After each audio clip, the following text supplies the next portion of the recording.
আজকে আমরা কথা বলবো আম নিয়ে। এই আমের ইংলিশ ম্যাঙ্গো, যার বৈজ্ঞানিক নাম ম্যাঙ্গিফেরা ইন্ডিকা।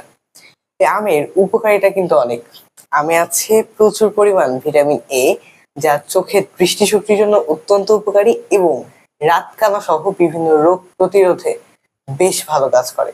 পাশাপাশি আমে আছে ভিটামিন সি, যা আমাদের স্কারভি, মুখে ঘা সহ বিভিন্ন ক্ষেত্রে অনেক উপকারে আসে।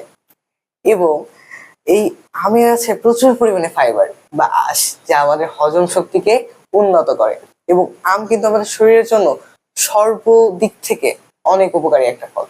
এবং এই আম কিন্তু শুধুমাত্র আমাদের দেশ বা আমাদের সাবকন্টিনেন্ট বা উপমহাদেশে না, আমাদের পুরো বিশ্বেই এই আম অনেক অনেক জনপ্রিয়। বিভিন্ন খাবারে বা শুধু এই আম ইউজ করা হয়। আজকে একটা নিউজে দেখলাম মার্কিন অ্যাম্বাসেডর রাজশাহীতে যে এই আম খেয়ে মুগ্ধ হয়েছেন। তো তাই ভাবলাম আজকে আম নিয়ে কথা বলি। এই আম আমাদের দেশে যেমন প্রচুর উৎপাদন হয়, আমরা অনেক ক্ষেত্রে আম কিন্তু বিদেশে রপ্তানিও করি। কিন্তু এই আমের মধ্যে কোন জাতের আম আপনার সবচেয়ে পছন্দের, বা কে কে আম বেশি পছন্দ করেন, তারা অবশ্যই কমেন্টে জানাবেন।